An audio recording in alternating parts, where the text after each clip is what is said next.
Good morning my dear students, कैसे हैं आप सभी लोग। उम्मीद करते हैं आप सभी लोग बहुत बढ़िया होंगे। स्वागत है आप सभी का आपके अपने YouTube channel as technique make your mind sharp पर। आइए साथियों, शुरू करते हैं हमारा आज का ये लेक्चर। और जो भी बच्चे हमारे साथ जुड़े हुए हैं सभी का स्वागत है।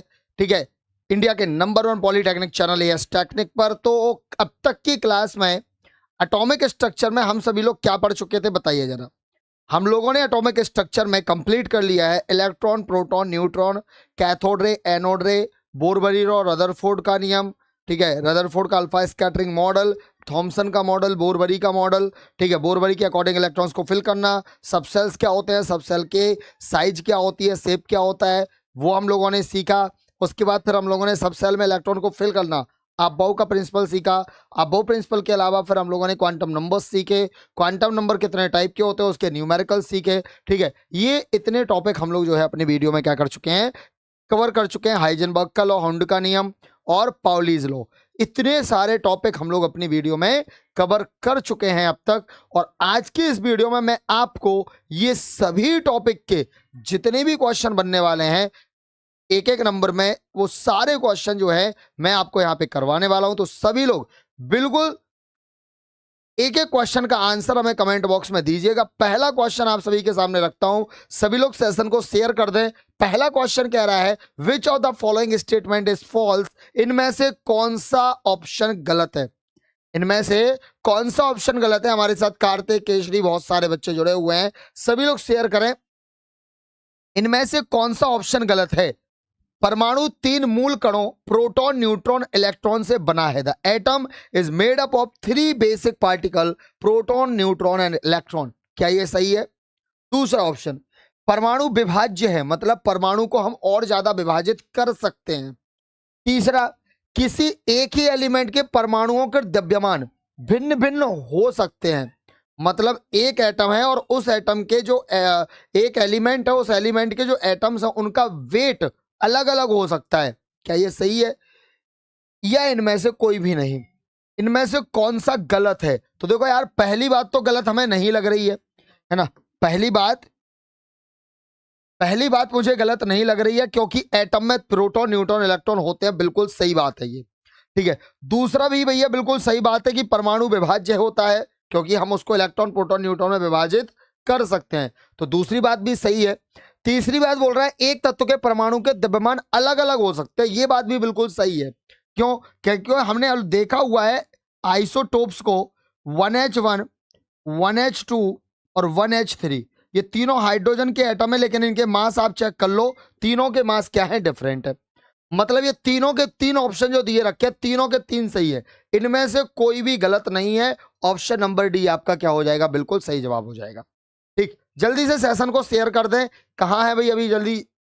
भाई एक बात बताओ, शाम की क्लास में तुम लोग इतने ज्यादा आते हो, मॉर्निंग की क्लास में क्या हो जाता तुम्हें है, कॉलेज वॉलेज चले जाते, वो सब बात अलग है, लेकिन क्लास से जुड़ो। जल्दी से सेशन को शेयर करो फास्ट। ऑल स्टूडेंट सेशन को शेयर करेंगे। अगला क्वेश्चन आपके सामने ये रहा, क्या कह रहा है, परमाणु क्रमांक किसके बराबर होता है। Atomic number is equal to what. Neutron number के, इलेक्ट्रॉन की संख्या के, प्रोटॉन तथा न्यूट्रॉन दोनों की संख्याओं के योग के, या इलेक्ट्रॉन और न्यूट्रॉन की संख्या के योग के बराबर होता है। The atomic number is equal to what, number of neutrons, number of electron, sum of number of proton neutron, या sum of number of electron और न्यूट्रॉन। बताइए, जल्दी से बताइए, कौन सा ऐसा है जो इनमें सही है। एटॉमिक नंबर किसके बराबर होता है। मैंने आपको सिखाया था कि जो आपका एटॉमिक नंबर होता है वो किसके बराबर होता है। Atomic number is equal to protons, number of protons के बराबर होता है आपका। ठीक है, और जितने नंबर ऑफ प्रोटॉन होते हैं न्यूट्रल एटम के लिए, उतने ही नंबर ऑफ इलेक्ट्रॉन्स होते हैं। तो नंबर ऑफ प्रोटॉन के बराबर, नंबर ऑफ इलेक्ट्रॉन के बराबर एंड नंबर एटॉमिक नंबर, ये तीनों क्या होते हैं, इक्वल होते हैं। बट यहां एक केस अलग हो जाएगा। अगर मैं आयन की बात करूं, क्या, अगर मैं आयन की बात करूं, ठीक है, आयन के लिए अगर मैं बोलूं, तो आयन के लिए एटॉमिक नंबर, आयन के लिए atomic number is not equal to number of electron, है ना। आयन के लिए नंबर ऑफ इलेक्ट्रॉन्स के बराबर नहीं होता एटॉमिक नंबर। ठीक है, आयंस के लिए नहीं होता है ये चीज। ठीक, तो इसका सही ऑप्शन क्या हो जाएगा? इसका सही ऑप्शन हो जाएगा ऑप्शन नंबर बी। जो बच्चे बोल रहे हैं ऑप्शन नंबर सी वो गलत है, जो बच्चे बोल रहे हैं ऑप्शन नंबर ए वो भी गलत है, क्योंकि एटॉमिक नंबर या तो प्रोटॉन की संख्या के बराबर होते या इलेक्ट्रॉन की। इसमें प्रोटॉन न्यूट्रॉन का सम बोल रहा है, प्रोटॉन न्यूट्रॉन के सम के बराबर कौन होता है? तो प्रोटॉन और न्यूट्रॉन के सम के बराबर आपका होता है मास नंबर, द्रव्यमान संख्या। ठीक है, जो आपका मास नंबर होता है, जो आपका द्रव्यमान संख्या होती है, वो द्रव्यमान संख्या जो है वो किसके बराबर होती है? द्रव्यमान संख्या आपकी बराबर होती है, द्रव्यमान संख्या आपकी बराबर होती है किसके? प्रोटॉन और न्यूट्रॉन के सम के। समझे? तो यहां पे आपका कोई ऑप्शन नहीं था, ऑप्शन नंबर बी आपका बिल्कुल सही दिख रहा था, हमने वो ऑप्शन लगा दिया। अगला क्वेश्चन आपसे देखो क्या कह रहा है। अगला क्वेश्चन आपसे क्या कह रहा है? तो नेक्स्ट क्वेश्चन आपसे कह रहा है कि नेक्स्ट क्वेश्चन कह रहा है क्रोमियम का एटॉमिक नंबर 24 है। ठीक है भैया, क्रोमियम का एटॉमिक नंबर 24 है, इसका इलेक्ट्रॉनिक कॉन्फ़िगरेशन क्या होगा? इसका इलेक्ट्रॉनिक विन्यास क्या होगा? तो एटॉमिक नंबर अगर इसका 24 है क्रोमियम का, तो हमने आपको क्रोमियम 24 फिल करके बताया था, 1s2 2s2 2p6 3s2 3p6 4s1 3d5 ये होता है। अब अगर इसको फिल करके देखें तो 1 में 2 इलेक्ट्रॉन है, 2 में 8 इलेक्ट्रॉन है, 3 में 6 2 8 और 5 13 इलेक्ट्रॉन है, और 4 में केवल 1 है। तो आपका आंसर आएगा 2 8 13 1। कहां है? Option number A. कहां है? ऑप्शन नंबर 1 है ना, पहला ऑप्शन सही है, 2 8 13 1। ठीक है, तो पहला ऑप्शन आपका बिल्कुल सही है। क्लियर बात? तो 2 8 13 1 इज द राइट आंसर। सभी लोग सेशन को शेयर करते रहे बेटा, देखो है ना, सभी लोग शेयर करते रहे अगर आपको ये सारे क्वेश्चन समझ में आते जा रहे हैं तो। एटॉमिक नंबर आपका 24 था। जब भी आपसे इलेक्ट्रॉनिक कॉन्फ़िगरेशन के लिए पूछे, आप पहले उसको अबव प्रिंसिपल के अकॉर्डिंग फिल करो। ठीक है, और अबव से फिर बोरबरी निकालो, तो आपका कभी भी क्वेश्चन गलत नहीं होगा। ठीक है, क्योंकि अगर आप डायरेक्ट बोरबरी के अकॉर्डिंग भरोगे तो कहीं ना कहीं गलत होने के चांसेस हैं। समझ रहे हो? तो आप अबव के अकॉर्डिंग फिल करोगे, अबव के अकॉर्डिंग फिल करने के बाद फिर उसको बोरबरी में कन्वर्ट करोगे, जिंदगी में क्वेश्चन गलत नहीं होगा। ठीक, नेक्स्ट क्वेश्चन आपका देखते हैं। नेक्स्ट क्वेश्चन आपसे क्या कह रहा है? कह रहा है न्यूट्रॉन के खोजकर्ता कौन है? Who is the discoverer of neutron? Neutron की डिस्कवरी किसने की? जल्दी से बता दो भैया, न्यूट्रॉन की डिस्कवरी किसने की थी? ठीक है, जल्दी से बताइए। अच्छा, न्यूट्रॉन की डिस्कवरी से पहले मैं इसमें थोड़ी सी एक चीज ऐड करना चाहूंगा। यहां पे 24 था, अगर मैं इसको सही तरीके से भरता तो ये भरता आपका 1s2 2s2 2p6 3s2 3p6 4s2 3d4 भरता। ठीक है, ये भरता, बट इसको हम इस टाइप से नहीं फिल कर रहे हैं। क्यों? क्योंकि मैंने आपको बताया था या तो हाफ फिल्ड, या तो आधे भरे हुए, या फिर पूरे भरे हुए। या तो आधे भरे हुए या पूरे भरे हुए ऑर्बिटली क्या होते हैं? स्टेबल होते हैं। ठीक है, तो चूंकि देखो 4s अगर 2 है तो इसमें s में 2 इलेक्ट्रॉन है, ये पूरा भरा है, और 3d में अगर 4 इलेक्ट्रॉन है तो ये अभी पूरा नहीं, ना तो आधा भरा ना पूरा भरा, है ना, अध बीच में लटका बेचारा। तो 3d4 ने s से कहा कि तुम अपना एक इलेक्ट्रॉन हमें दे दो। ठीक है, जिससे तुम देखो आधे भरे हुए हो, और एक तुमने हमें दे दिया तो हम भी आधे भरे हो गए। तो हम 4s2 को कन्वर्ट कर देते हैं किसमें? 4s1 और 3d5 में। ऐसा केस आपको जब भी दिखे, ऐसा केस आपको जब भी दिखे ns2n-1d4 या ns2n-1d9, उसको तुरंत कन्वर्ट कर दिया जाता है ns2nd5 ns1n-1d5 और ns1n-1d9।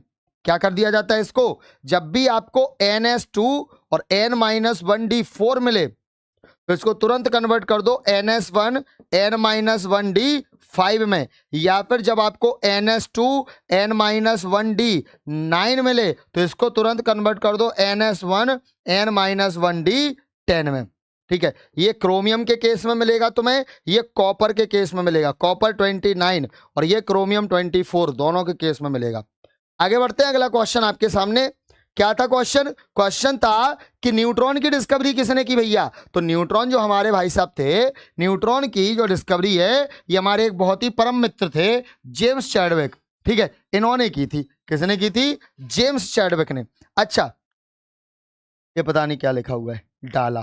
ठीक, देखो ए बी ऑप्शन है रदरफोर्ड। रदरफोर्ड ने किसकी खोज की थी? रदरफोर्ड ने खोज की थी प्रोटॉन की, और साथ ही साथ एक और है किसकी बेटा जी? नाभिक की खोज, है ना।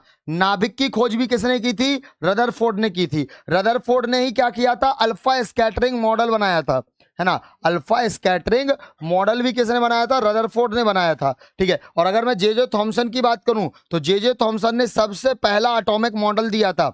सबसे पहला एटॉमिक मॉडल किसने दिया था? जे थॉमसन ने दिया था। और अगर मैं जे थॉमसन की बात करूं तो इलेक्ट्रॉन की डिस्कवरी किसने की थी? तो इलेक्ट्रॉन की डिस्कवरी भी जे थॉमसन ने की थी। अगला क्वेश्चन देखो भैया क्या है आपका। अगला क्वेश्चन ये रहा तुम्हारे सामने, परमाणु के मूल कण जो नाभिक में उपस्थित नहीं होते हैं, the fundamental particles of atom which are not present in the nucleus. Rutherford भाई साहब ने जो नाभिक बनाया था, पहले तो फंडामेंटल पार्टिकल बता दो कौन कौन से होते हैं। तो फंडामेंटल पार्टिकल आपके 3 होते हैं, इलेक्ट्रॉन होता है आपका, प्रोटॉन होता है आपका, और न्यूट्रॉन होता है। और इसमें से अब आप बताइए कि कौन ऐसा इंसान है इन तीनों में से, ऐसा कौन है, इलेक्ट्रॉन प्रोटॉन न्यूट्रॉन, इन 3 में से ऐसा कौन है जो नाभिक के अंदर रहना पसंद नहीं करता, जो न्यूक्लियस के अंदर रहना पसंद नहीं करता। सभी लोग जो है सेशन को शेयर करते चलो अगर आपको समझ में आ रहा तो देखो प्रोटॉन और न्यूट्रॉन ये दोनों कहां रहते हैं? तो प्रोटॉन और न्यूट्रॉन ये दोनों नाभिक के अंदर रहते हैं। किसके अंदर रहते हैं? नाभिक के अंदर रहते हैं, इसलिए इन्हें नाभिकीय कण भी कहा जाता है। क्या कहा जाता है इन्हें? इन्हें नाभिकीय कण कहा जाता है, न्यूक्लियस कहा जाता है। क्या कहा जाता है इन्हें? न्यूक्लियस कहा जाता है, क्योंकि ये न्यूक्लियस में रहते हैं। जबकि इलेक्ट्रॉन जो है वो क्या करता है? वो इलेक्ट्रॉन जो है वो न्यूक्लियस के चारों तरफ चक्कर लगाता है। क्या करता है? चारों तरफ चक्कर लगाता है, घूमता रहता है। ठीक है, चारों तरफ चक्कर लगाता है कौन? इलेक्ट्रॉन। किस में? एक फिक्स ऑर्बिट में, है ना। तो वो आपका न्यूक्लियस। तो यहां पे आंसर क्या हो जाएगा? Option number B, electron is the right answer, की इलेक्ट्रॉन नाभिक के अंदर नहीं पाया जाता। ठीक, चलिए अगला क्वेश्चन क्या कह रहा है?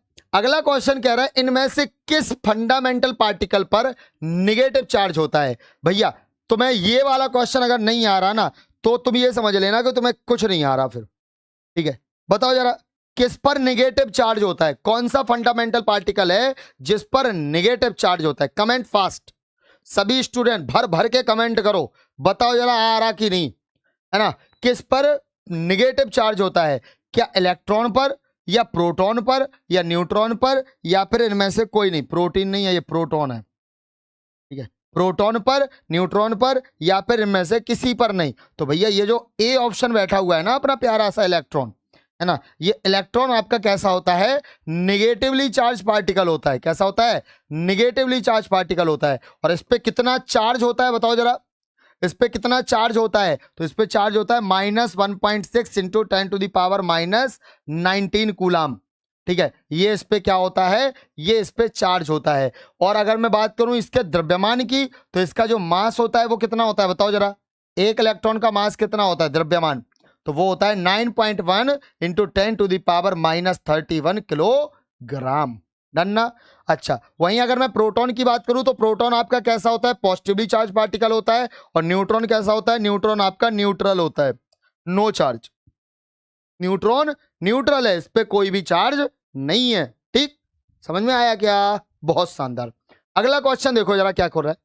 अगला क्वेश्चन हमसे कह रहा है भैया प्यार से, ठीक है, देखो बाकी ये सभी क्लासेस की आपको अगर पीडीएफ और वीडियो चाहिए, ठीक है, इन सभी क्लासेस की पीडीएफ और वीडियो के लिए आप हमारा एएस टेक्निक ऐप डाउनलोड कर सकते हैं। ठीक है, एएस टेक्निक ऐप पर आप जिस भी बोर्ड से है या आप जो भी ब्रांच से हैं, आप जिस भी सेमेस्टर से हैं, ठीक है, आप हमें बताइए। हमारे नंबर्स हैं 7310111134 और 7860111134। ये हमारे नंबर्स हैं। इन नंबर्स पे आप कॉल कीजिए। ऑन कॉल आपको ऑफर प्रोवाइड किए जाते हैं। ठीक है, तो ऑन कॉल ऑफर्स आपको दिए जाते हैं। आप कॉल कीजिए, कॉल पर आपको ऑफर मिलेंगे और ऑफर के अकॉर्डिंग आप अपने कोर्स में एनरोल हो जाएंगे। फर्स्ट सेमेस्टर में आप सभी लोग जैसे ही एनरोल होंगे तो आप देखेंगे कि आपको फर्स्ट सेमेस्टर से लेकर के 6th सेमेस्टर की जो तैयारी है वो पूरे पूरे इंडिया में केवल और केवल एएस टेक्निक करवा रहा है और कोई नहीं करवा रहा। ठीक है, केवल एएस टेक्निक करवा रहा है, इसके अलावा और कोई नहीं करवाता है। तो आप सभी लोग प्लीज एएस टेक्निक आपको जरूर डाउनलोड करें, नंबर्स पर कॉल करें। बाकी अगर आपको क्लासेस पसंद आ रही हो तो सेशंस को शेयर तो करना कतई ना भूलें, है ना। सेशन को शेयर तो कंटिन्यूअसली करते ही रहें, है ना। बाकी पढ़ा तो हम रही हैं, ठीक है। यहाँ पे 18 नहीं आएगा, ये ऑप्शन आपका होगा 1837। चलिए, क्वेश्चन आपसे क्या कह रहा है? क्वेश्चन कह रहा है इलेक्ट्रॉन की संहति, the mass of the electron is that of hydrogen nucleus. Hydrogen के न्यूक्लियस का कितना होता है? तो नहीं, 1850 नहीं होता बेटा, है ना। 1850 नहीं होता, ये 1837 होता है हमारे हिसाब से तो। हाँ, 1837 होता है। तो जल्दी से कमेंट करके बताओ बेटा। ऑप्शन मैंने आपको चेंज कर दिए हैं, ए बी सी डी, बताइए।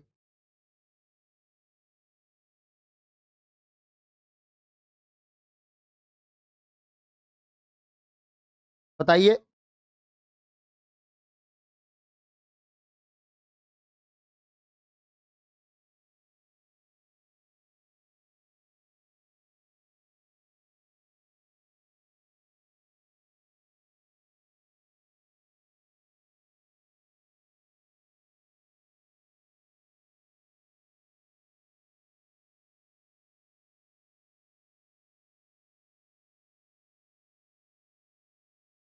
हम्म,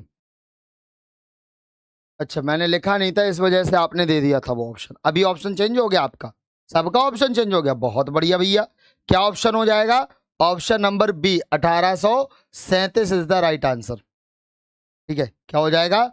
1837। मतलब एक बात बताओ, अगर क्वेश्चन एग्जाम पेपर में आया था तो तुम क्या लगाते? 1885 लगा के आते हैं।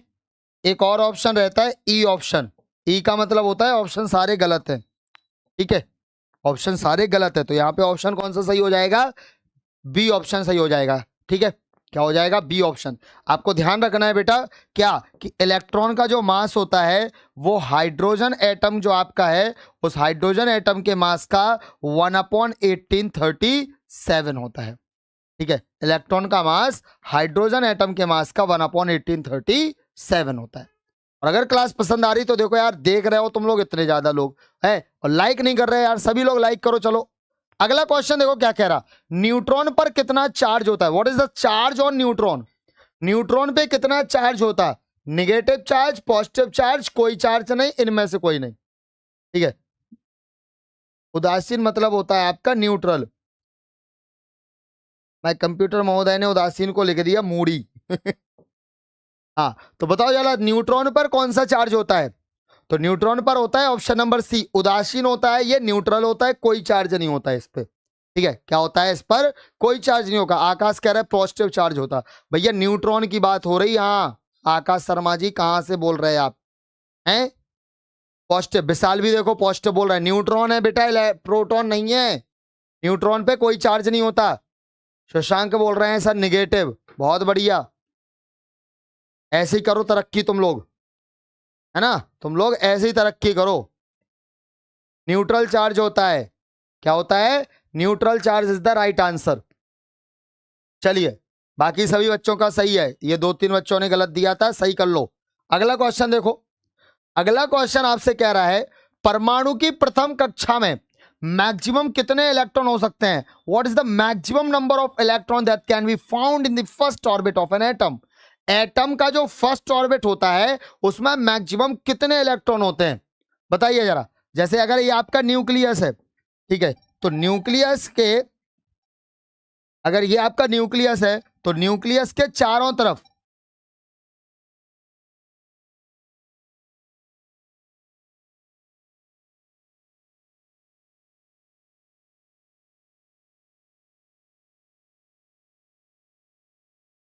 न्यूक्लियस के चारों तरफ जो ऑर्बिट्स है, तो पहला ऑर्बिट है ये दूसरा ऑर्बिट है, ये तीसरा ऑर्बिट है।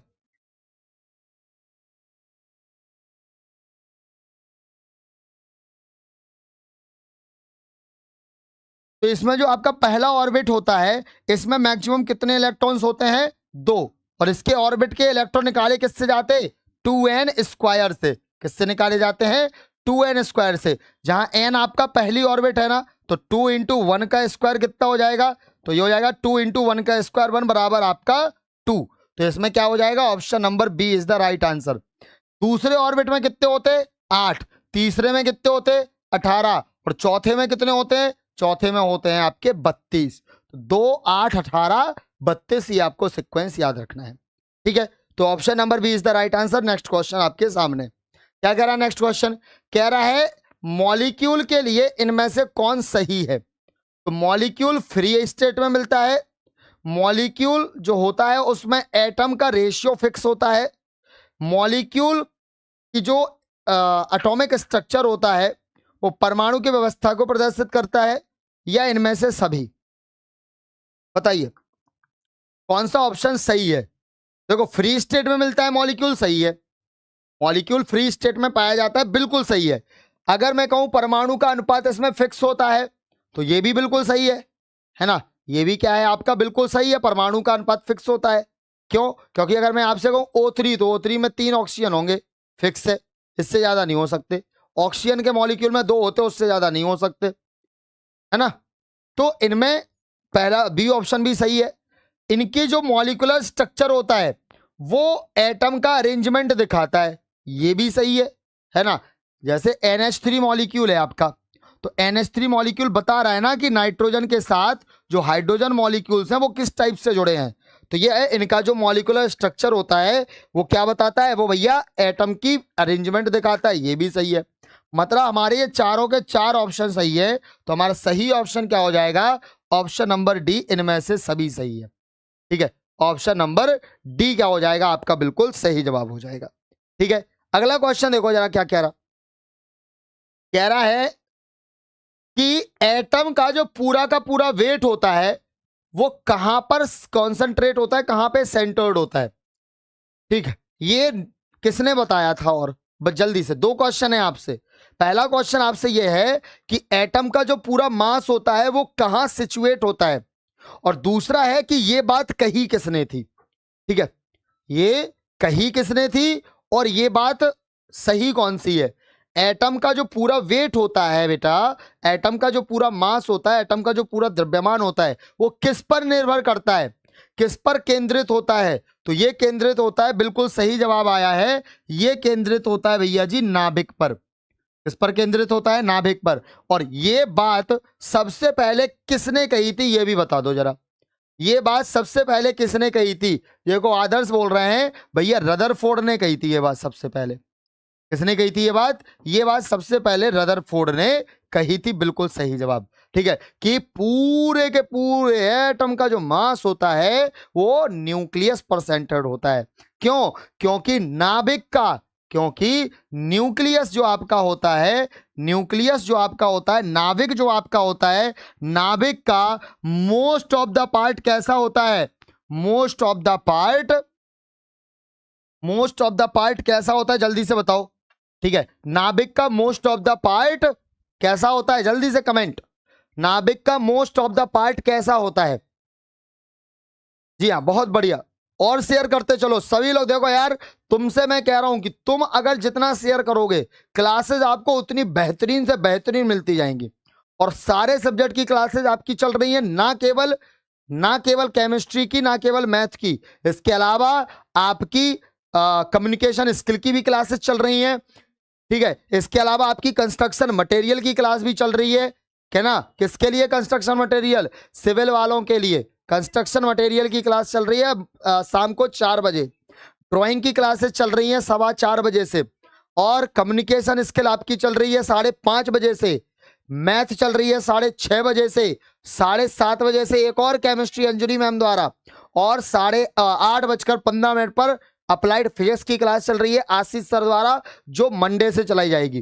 ठीक है, तो क्या कह रहा है? Most of the part, most of the part कैसा होता है? वैकेंट होता है। कैसा होता है? Vacant. Most of the part कैसा होता है मेरा प्यारे बच्चों? मोस्ट ऑफ द पार्ट इसका खाली होता है। कैसा होता है? मोस्ट ऑफ द पार्ट खाली होता है। ठीक है, सभी लोग लाइक करते चलिएगा। अगला क्वेश्चन, अगला क्वेश्चन देखो जरा क्या कह रहा है आपसे। अगला क्वेश्चन आपसे कह रहा है, ये प्रीवियस ईयर में पूछे हुए क्वेश्चन है।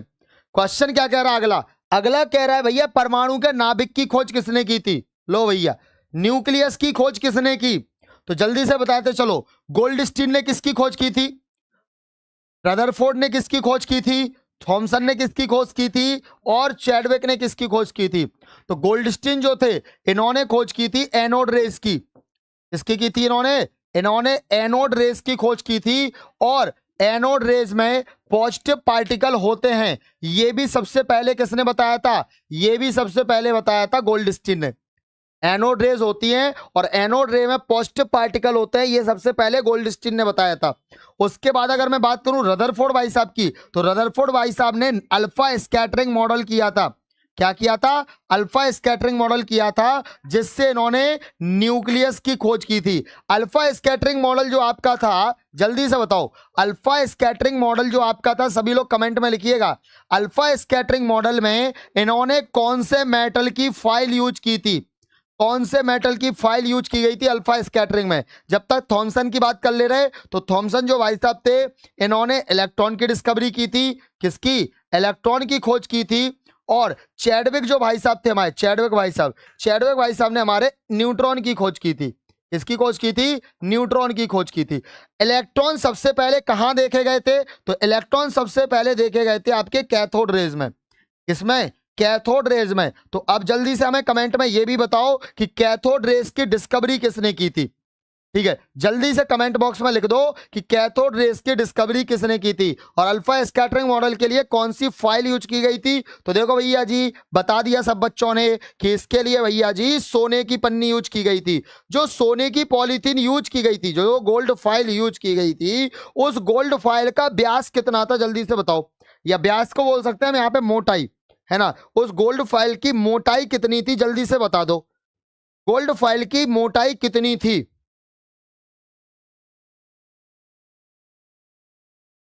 बताइए जल्दी से।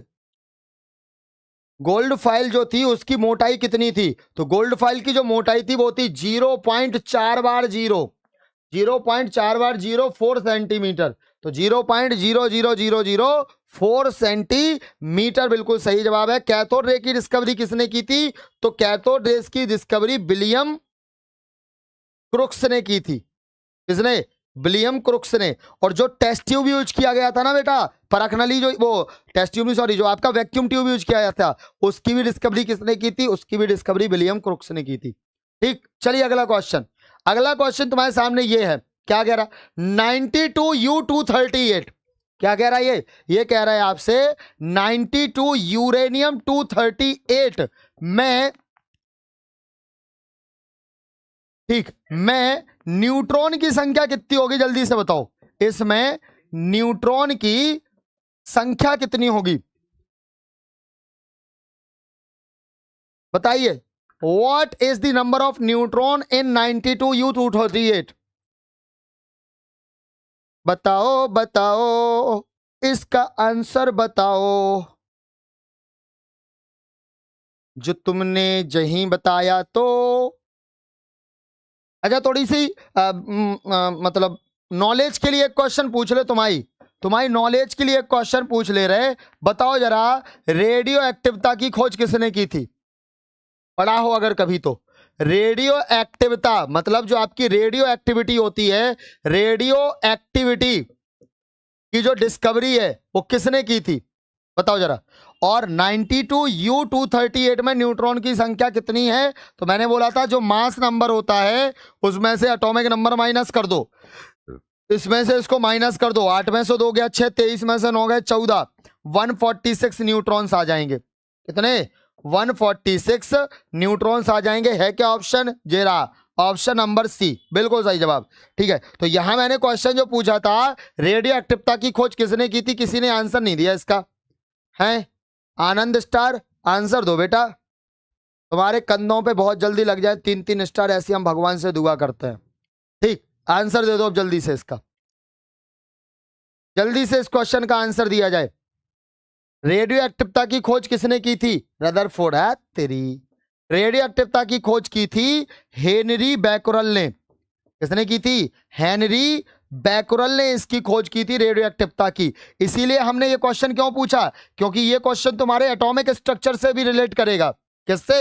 एटॉमिक स्ट्रक्चर से भी रिलेट करेगा। क्यों करेगा? क्योंकि मैं अगर तुमसे कहूं एटॉमिक स्ट्रक्चर में क्या, कि एटम को सबसे पहले किसने विभाजित किया, एटम को सबसे पहले किसने विभाजित किया, बताओ जरा। एटम को सबसे पहले किसने विभाजित किया था, है ना? अगर मैं कहूं कि एटम को सबसे पहले किसने विभाजित किया था, हु इज द साइंटिस्ट, वो कौन साइंटिस्ट थे जिन्होंने एटम को सबसे पहले क्या किया था बेटा, विभाजित किया था।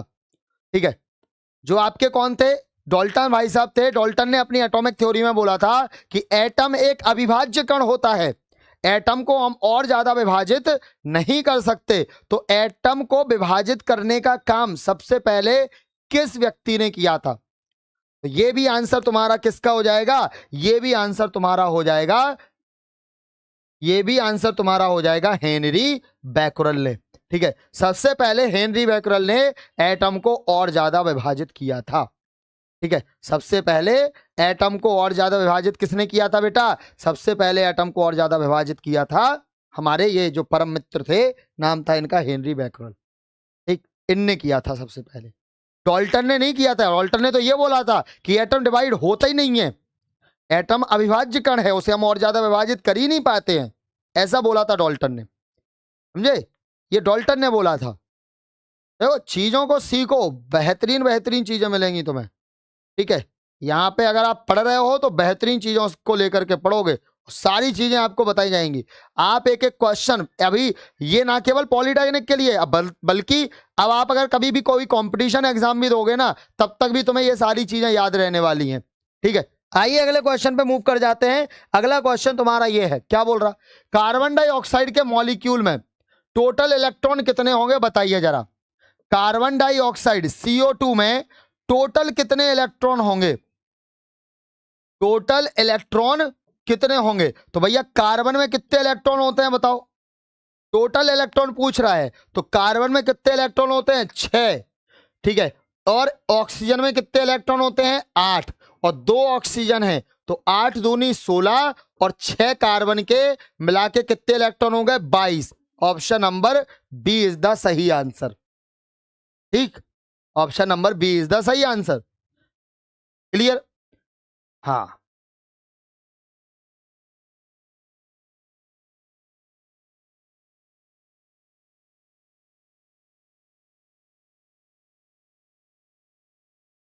आया नहीं?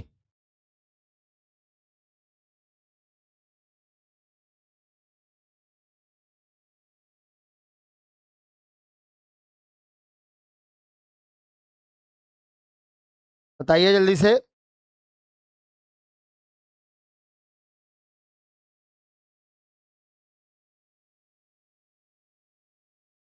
आ गया? यहां बार बार आप लोग एक क्वेश्चन मतलब एक आंसर दे रहा हूं, मैडम क्यूरी का, है ना? मैडम क्यूरी का आप लोग बार बार एक आंसर दे रहे हो। मैं आप सभी को बताना चाहता हूं थोड़ा सा मैडम क्यूरी के बारे में, है ना? देखो, मैडम क्यूरी जो थी, ये साइंटिस्ट तो थी, और इनके पति का नाम क्या था बताओ? इनके पति का नाम था पियरे क्यूरी। क्या नाम था इनके पति का नाम? इनके पति का नाम था पियरे क्यूरी। ठीक है, पियरे क्यूरी क्या कर रहे थे? पियरे क्यूरी ये सभी जो आपके रेडियो एक्टिव एलिमेंट होते हैं उनकी डिस्कवरी में लगे हुए थे, है ना? रेडियो एक्टिव एलिमेंट जो थे उनकी डिस्कवरी में लगे हुए थे। तो जब ये रेडियम की खोज करने के लिए एक्सपेरिमेंट कर रहे थे, ठीक है, रेडियम की डिस्कवरी करने के लिए जब ये एक्सपेरिमेंट कर रहे थे, तो रेडियो एक्टिव जो रेज थी, अल्फा बीटा गामा रेज, जो स्कैटरिंग हुई इनसे, है ना? जो रेडियम आपके क्या बोलते हैं, जो आपका रेडियो एक्टिव मटेरियल्स होते हैं, उनसे क्या होता है बेटा, उनसे स्कैटरिंग होती है ना? अल्फा बीटा गामा रे निकलती हैं, जो कि हमारी बॉडी को काफी नुकसान पहुंचाती हैं। और उनने इतना नुकसान पहुंचाया कि पियरे क्यूरी की क्या हो गई, डेथ हो गई। ठीक है, बिना रेडियम की डिस्कवरी किए हुए इनकी क्या हो गई, डेथ हो गई। फिर वही जो आपका पियरे क्यूरी जो एक्सपेरिमेंट्स कर रहे थे, उन्हीं एक्सपेरिमेंट्स को आगे बढ़ाया किसने? मैडम क्यूरी ने। और मैडम क्यूरी ने खोज की थी सबसे पहले किसकी? तो मैडम क्यूरी ने डिस्कवरी की थी रेडियम की, और रेडियम की डिस्कवरी के लिए इन्हें नोबेल प्राइज मिला था। इन्हें क्या मिला था? इन्हें नोबेल प्राइज मिला था। किसके लिए बेटा? रेडियम की डिस्कवरी करने के लिए। और ये प्राइज इनकी बेटियों को दिया गया था, क्योंकि जब ये प्राइज मिला तो उस टाइम पे इनकी भी क्या हो चुकी थी? डेथ हो चुकी। ठीक है, तो मैडम क्यूरी को रेडियम की डिस्कवरी की थी मैडम क्यूरी ने। जो भी बच्चे बोल रहे हैं मैडम क्यूरी, तो मैडम क्यूरी ने रेडियम की खोज की थी, रेडियो एक्टिविटी की नहीं। रेडियो एक्टिविटी की खोज की थी किसने? हेनरी बैकरल ने। ठीक, चलिए अगला क्वेश्चन। नेक्स्ट क्वेश्चन क्या कह रहा है आपसे? नेक्स्ट क्वेश्चन कह रहा है कोई भी एक एलिमेंट है, उसका एटॉमिक नंबर अगर 17 है तो उसके नाभिक में संख्या, the number of its nucleus है, न्यूक्लियस, उसके न्यूट्रॉन की संख्या पूछेगा या प्रोटॉन की पूछेगा? नाभिक में संख्या, नाभिक में किसकी संख्या? नाभिक में प्रोटॉन की संख्या बताइए। नाभिक में number of proton, number of proton in its nucleus. अगर एटॉमिक नंबर 17 है तो उसके नाभिक में न्यूट्रॉन की संख्या कितनी, वो प्रोटॉन की संख्या कितनी होगी? तो 17 किसका होता है? 17 होता है क्लोरीन का। किसका होता है? 17 क्लोरीन का। और जितना एटॉमिक नंबर उतने ही क्या होते हैं आपके? उतने ही आपके नंबर ऑफ प्रोटॉन्स होते हैं, है ना। जितना ये होता है उतने ही क्या होते हैं? नंबर ऑफ प्रोटॉन्स होते हैं। तो ऑप्शन नंबर ए क्या हो जाएगा आपका? बिल्कुल सही जवाब हो जाएगा। ठीक है, option number A is the right answer. Next question आपका क्या है? नेक्स्ट क्वेश्चन आपसे कह रहा है परमाणु संख्या का आविष्कार किया था। परमाणु संख्या का आविष्कार किसने किया था? बताओ जरा। ठीक है, परमाणु संख्या का आविष्कार किसने किया था?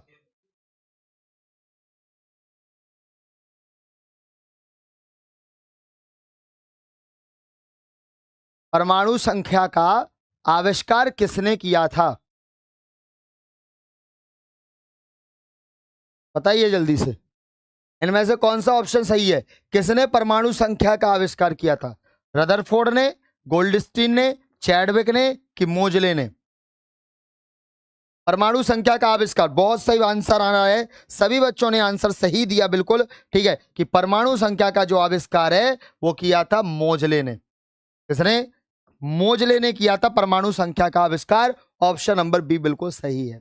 मोजले से पहले जितने भी काम होते थे, अभी आप एक और चैप्टर पढ़ोगे क्लासिफिकेशन ऑफ एलिमेंट्स, है ना, तो वहां आप पढ़ोगे कि मोजले से पहले जितने साइंटिस्ट आए वो सारे के सारे मास नंबर की बात कर रहे थे। वो सारे के सारे एटॉमिक मास की बात कर रहे थे, एटॉमिक नंबर की बात कोई नहीं कर रहा था। सबसे पहले जो कौन आए? सबसे पहले जो मोजले साइंटिस्ट आए उन्होंने एटॉमिक नंबर की बात करना स्टार्ट किया, है ना। तो एटॉमिक नंबर की डिस्कवरी का श्रेय किसको जाता है? मोजले भाई साहब को जाता है।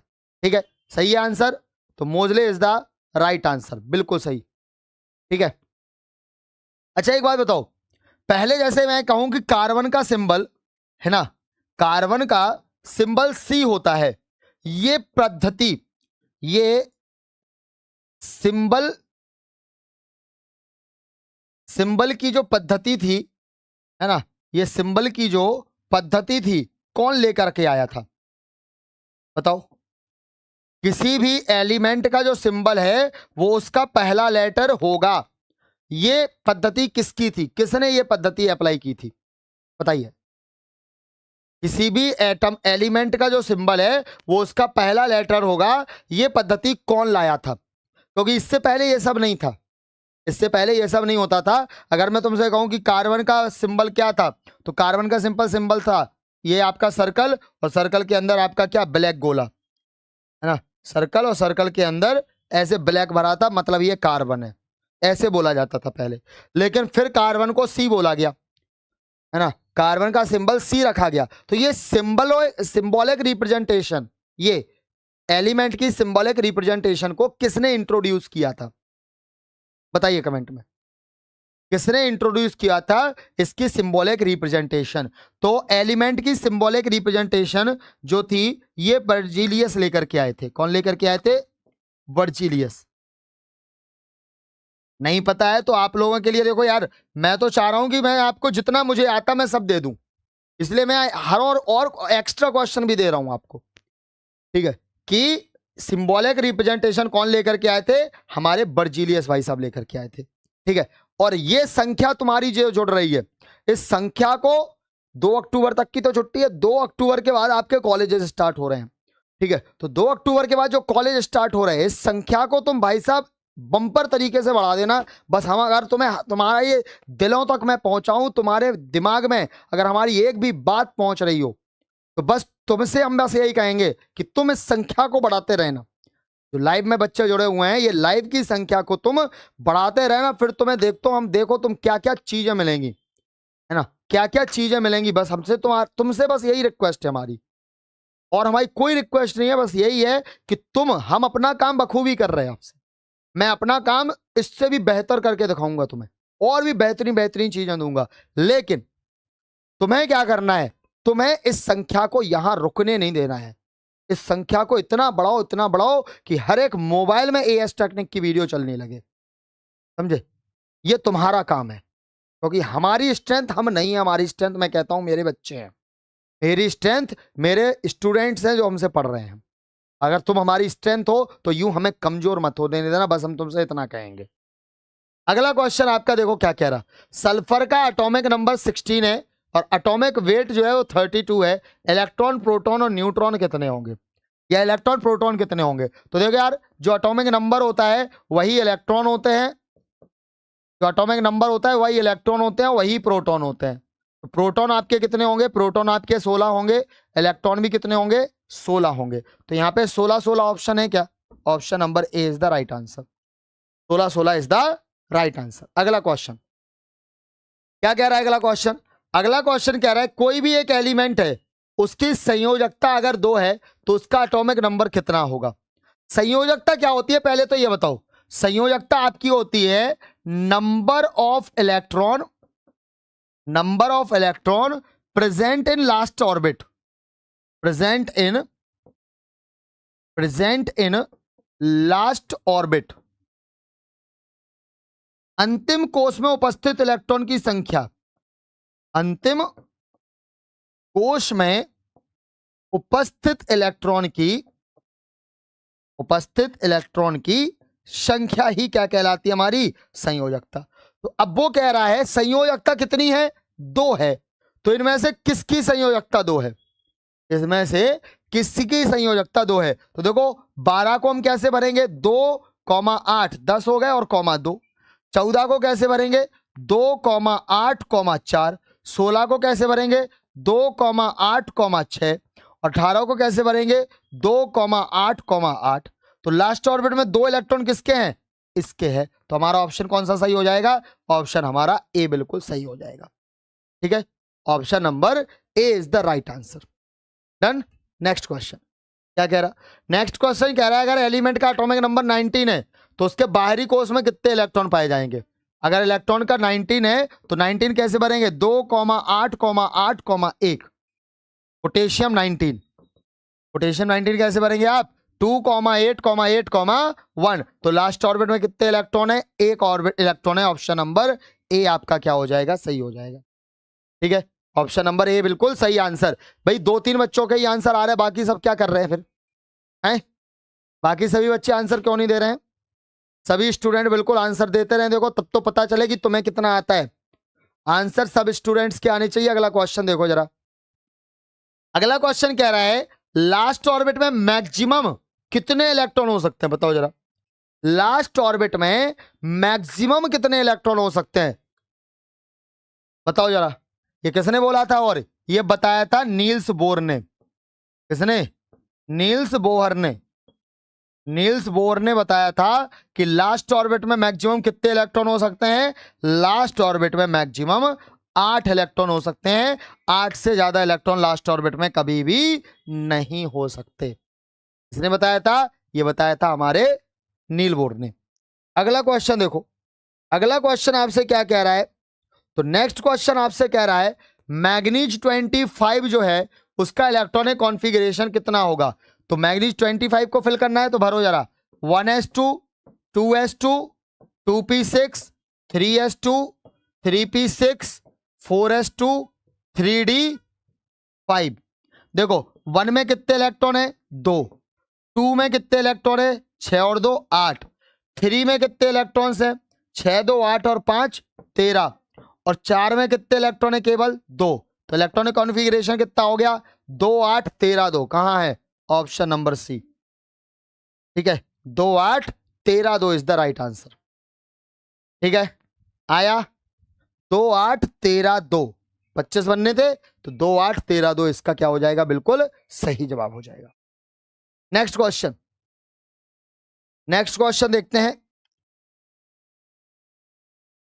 देखो भैया क्या बोल रहा, कह रहा एटॉमिक नंबर आयरन का, Fe का एटॉमिक नंबर 26 से इलेक्ट्रॉनिक कॉन्फ़िगरेशन क्या होगा? तो 26 है तो 2 8 8 2 10 10 2 12 12 और 14 16, क्या हो जाएगा? 2 8 14 2 है क्या? यल्ले ऑप्शन ही नहीं है। 2 8 14 ये पूरा नहीं लिखा ऑप्शन। 2 8 14 2, 2 8 14 2 कौन सा सही है? ऑप्शन नंबर आपका बी बिल्कुल सही है। 2 8 14 2 is the right answer. Option number B is the right answer. ठीक है, 2 8 14 2 आपका क्या हो जाएगा? बिल्कुल सही जवाब। अगला क्वेश्चन क्या कह रहा है आपसे? कह रहा है प्रोटॉन पर पॉजिटिव चार्ज जो है वो इलेक्ट्रॉन के चार्ज का होता है कितना? समान, है ना? जितना प्रोटॉन पे पॉजिटिव होता है उतना ही इलेक्ट्रॉन पे नेगेटिव होता है। दोनों पे चार्ज कैसा होता है? सेम, है ना? प्रोटॉन पे होता है एक पॉजिटिव, इलेक्ट्रॉन पे होता है एक नेगेटिव, तो दोनों का चार्ज कैसा होता है? समान होता है। ठीक है, similar. Option number B C answer. अगला,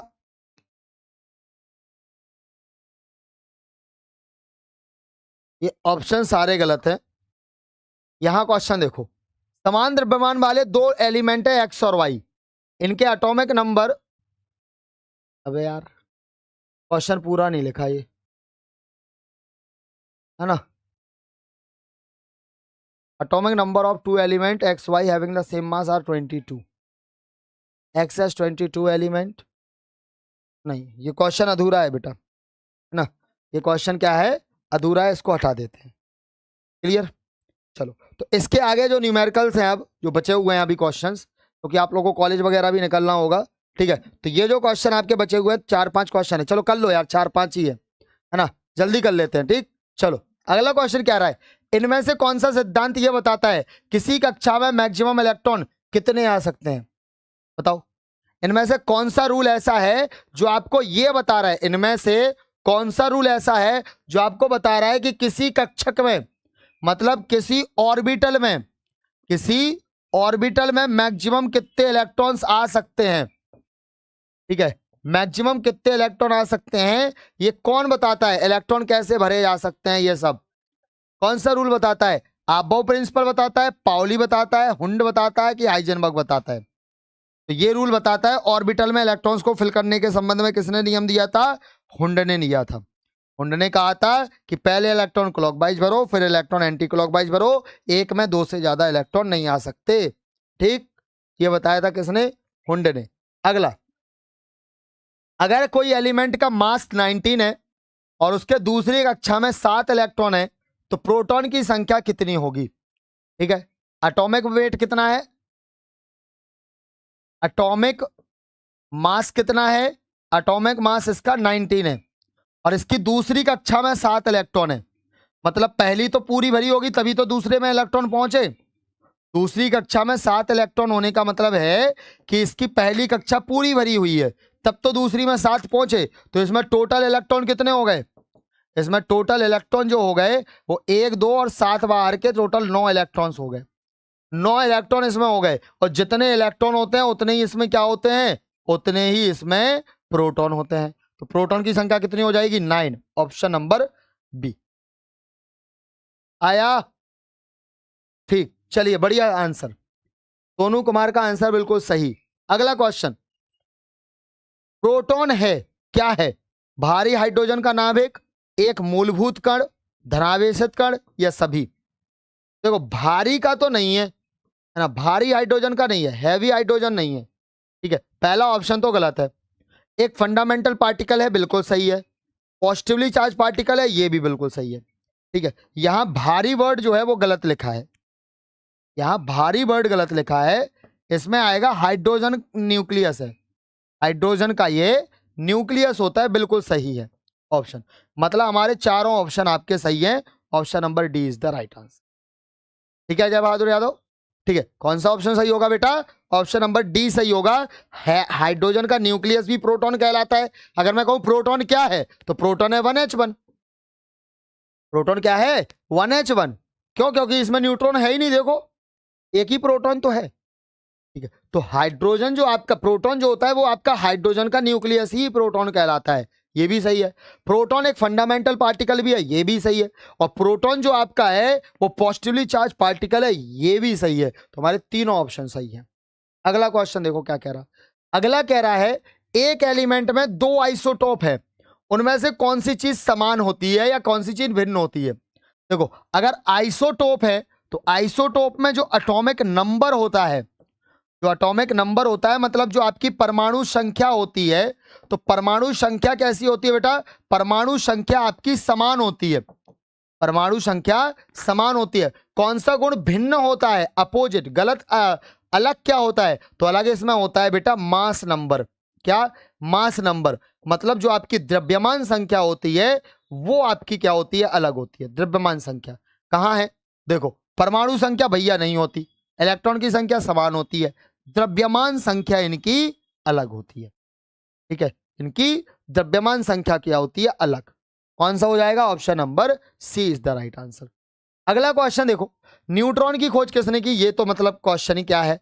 ठीक है, चैडविक ने, रदरफोर्ड ने प्रोटॉन की, जे थॉमसन ने की थी किसकी बेटा? इलेक्ट्रॉन की, विलियम क्रुक ने की थी कैथोड रे की। अगला, एटॉमिक नंबर अगर 15 है तो इसके लास्ट ऑर्बिट में कितने इलेक्ट्रॉन होंगे? तो 15 को कैसे फिल करेंगे? 2,8,5। तो लास्ट ऑर्बिट में कितने इलेक्ट्रॉन है? 5। ऑप्शन नंबर सी आपका क्या हो जाएगा? बिल्कुल सही जवाब हो जाएगा ऑप्शन नंबर सी। अगला क्वेश्चन, बस खत्म। ठीक है, ठीक। तो ये हम लोगों ने एटॉमिक नंबर के लगभग हर एक टाइप के क्वेश्चन किए। कल हम लोगों ने उसके क्वेश्चन कर लिए थे ना, क्वांटम नंबर वगैरह के। और आज की क्लास में हमने electronic configuration, electron, proton, neutron की डिस्कवरी वगैरह से रिलेटेड हर एक टाइप के क्वेश्चन यहाँ पे कर लिए हैं। बैलेंसी वगैरह के बारे में भी सारी बातें हो गई हैं। तो अब आपका पहला चैप्टर जो है वो यहाँ पे क्या है बेटा? खत्म होता है। पहले चैप्टर के मैं आपको लगभग सारी चीजें बता चुका हूं। तो अगर आप सभी को पहला चैप्टर बेहतरीन तरीके से समझ में आ गया है तो सभी लोग सेशन को क्या कीजिएगा? लाइक कर दीजिएगा। और हां, अपनी अपनी क्लास के बच्चों तक वीडियो जरूर पहुंचा दो, क्योंकि कल से हमारा नया चैप्टर शुरू होगा, चैप्टर नंबर 2, जिसमें हम लोग पढ़ेंगे केमिकल बॉन्डिंग। ठीक है, चैप्टर नंबर 2 पढ़ेंगे। कौन सा बेटा? चैप्टर नंबर 2 पढ़ेंगे हम लोग केमिकल बॉन्डिंग। ठीक है, पहला चैप्टर आपका यहाँ पे पूरी तरीके से खत्म। मैंने हर एक टाइप के क्वेश्चन जो है वो स्टार्ट करवा दिए। शिवांगी गुप्ता जी, कल से न्यू चैप्टर स्टार्ट होगा। बिल्कुल सही कहा आपने, कल से हम लोग पढ़ेंगे अपना कौन सा चैप्टर बेटा? केमिकल बॉन्डिंग स्टार्ट करेंगे। ठीक है, तो परमाणु जो आपकी क्या बोलते हैं रासायनिक बंधन है वो हम लोग बहुत ही बेहतरीन तरीके से पढ़ेंगे। सारी चीजें आपको मिलेंगी एएस टेक्निक ऐप पर। अगर आपको वीडियो चाहिए, पीडीएफ चाहिए, कुछ भी चाहिए तो आपको एएस टेक्निक ऐप पे मिलेगा। नंबर्स हमारे हैं 7310111134, 7860111134। ये हमारे नंबर्स हैं। इन नंबर्स पे आप कॉल कीजिए, ऐप में जुड़ जाइए, क्योंकि आपको मैं बता दूं कि एएस टेक्निक ऐप ही है जो आपको पूरे के पूरे 6 सेमेस्टर तक की कंप्लीट तैयारी करवाता है। ठीक है, तो सभी लोग एएस टेक्निक ऐप से जरूर जुड़े। जय हिंद, जय भारत।